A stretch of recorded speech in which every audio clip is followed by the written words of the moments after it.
Imagine a force that could instantly change the course of events in any part of the world's oceans. The U.S. Navy is recognized as the most powerful naval force on the planet, and its global presence vastly exceeds that of any other nation. The newest class of aircraft carriers, the Gerald R. Ford class, has become a key element in projecting this power, providing unparalleled support and protection. These aircraft carriers are equipped with advanced technologies, including advanced weapon systems and electronic systems that make them unrivaled in their category. The U.S. Navy is already actively using them to maintain stability and security at the global level. In an environment of increasing global instability, it's critical to understand how such technologies provide security and protect interests. Learn more about the latest technologies and strategic advantages of the Gerald R. Ford class aircraft carrier.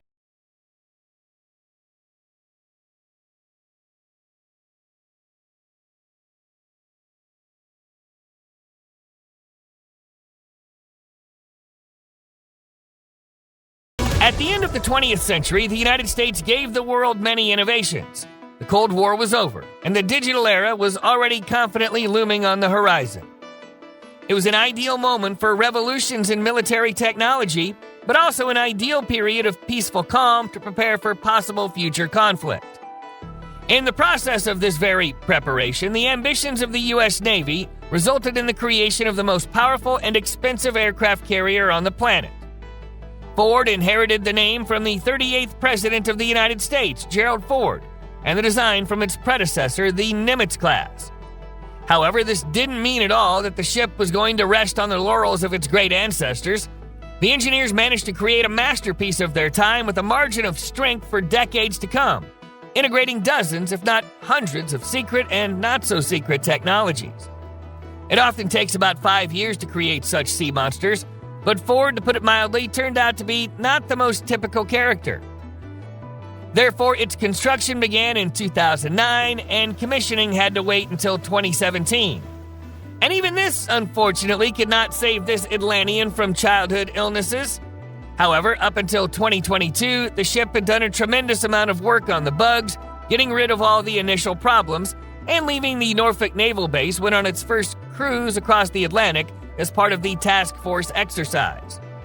Together with its strike group and NATO allies, the lead vessel, CVN-78 Gerald R. Ford, successfully completed training exercises in the company of more than 9,000 military personnel from 9 countries, 20 ships, and 60 aircraft.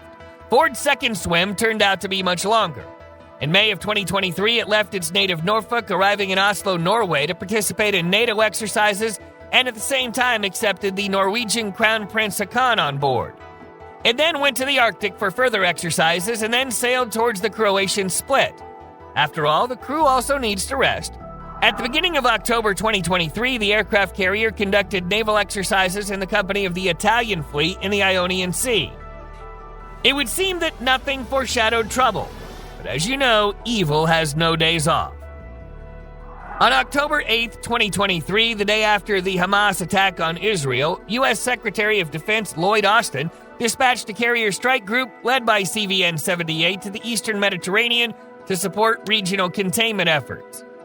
A little later, Gerald R. Ford was joined by his colleague from the 70s, USS Dwight D. Eisenhower CVN-69, with its own strike group. While the aircraft carriers remained in the Mediterranean, several escort ships were sent to the Red Sea, where they repeatedly intercepted missiles and UAVs fired from Yemen. Shortly after the deterrence mission was completed, Ford successfully returned to Norfolk in January 2024, having spent 239 days away from home. During this time, it managed to sail over 83,476 nautical miles, facilitated more than 10,396 aircraft sorties, and carried out 43 resupply missions. When you look at this 1,106-foot, 100,000-ton aircraft carrier from a technological perspective, you immediately realize that this is a ship in a league of its own. Everything that was inherited from the Nimitz class has been modernized and changed beyond recognition, taking advantage of automation to reduce maintenance and maximize the ship's effectiveness in combat operations. The Electromagnetic Aircraft Launch System, or EMLS, is tandem with the Advanced Arresting Gear, or AAG, as well as improved power and control systems, allowed an increase in the number of sorties by 25%, new ships of the Nimitz class, while simultaneously reducing the need for maintenance personnel by the same 25%. The funny thing is that lower maintenance didn't mean lower energy production.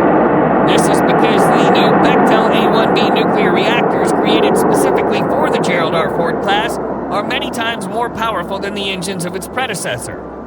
The capacity of each of Ford's two A-1B units is 700 megawatts. Large power output is the core component of an integrated warfare system. The engineers outdid themselves in their efforts to ensure that any unforeseen technological advances can be integrated into the Gerald R. Ford class aircraft carriers over the next century. Yes, you read that right. The Navy expects the Gerald R. Ford class to be part of the fleet for at least 90 years, out until 2105.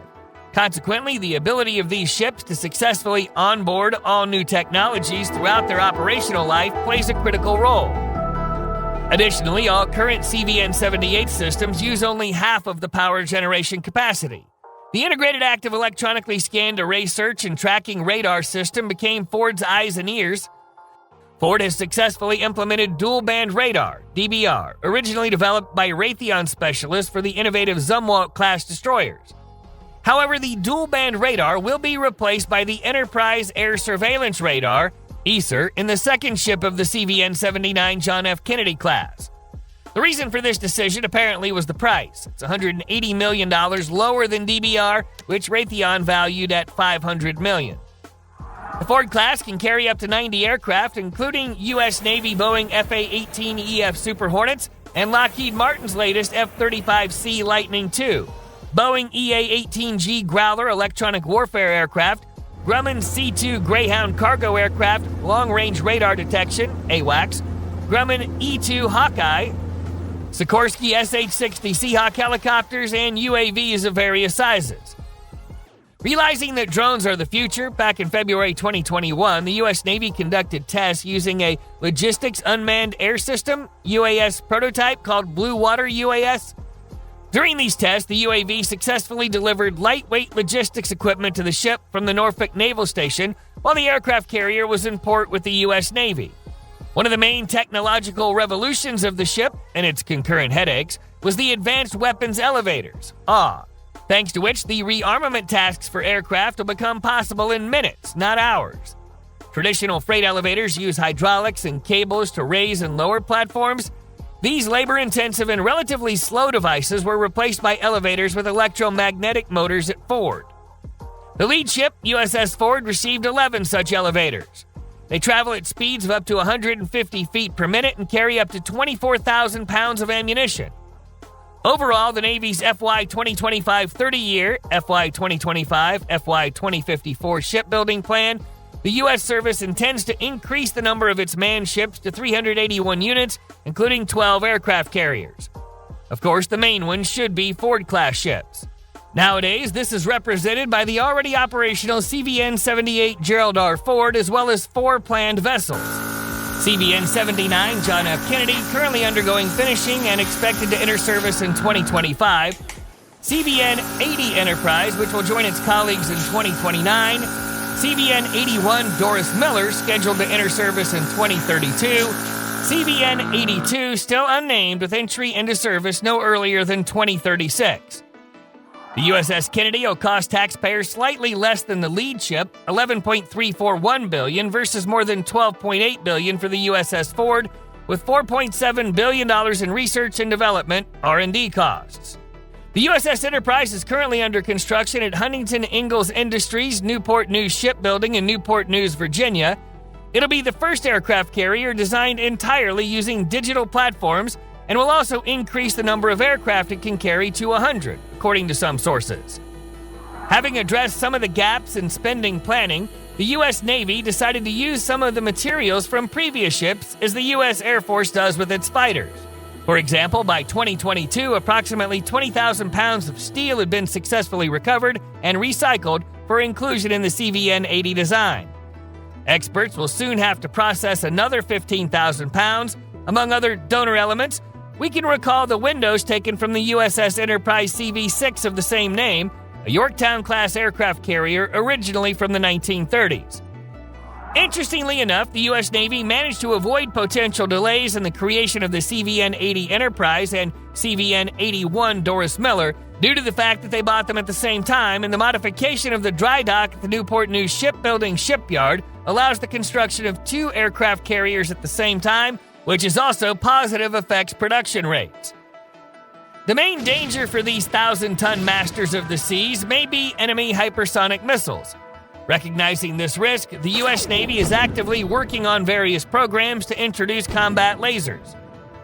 Of course, unlike Star Wars blasters, the laser beams do not explode when they hit their target. Instead, they emit intense heat, and at lower power output, such weapons can confuse the optical sensors of enemy drones. Turn up the power, though, and the laser will easily make a hole in them. Moreover, the speed of light at which the laser beam moves laughs in the face of the speed of any hypersonic missiles, not to mention that the cost of a powerful laser charge ranges from $1 to $10. And yes, we're not talking about millions, unlike hypersonic ammunition. In short, the Pentagon, having invested billions in aircraft carriers, is determined to eliminate any prospect of an adversarial advantage for the price of a cup of coffee. Now it's your turn to share your impressions of these undoubtedly legendary fighters. And if you enjoyed the video, please leave a like, subscribe to the channel, and hit that notification bell for more content like today. Thanks for watching. We'll see you in the next one.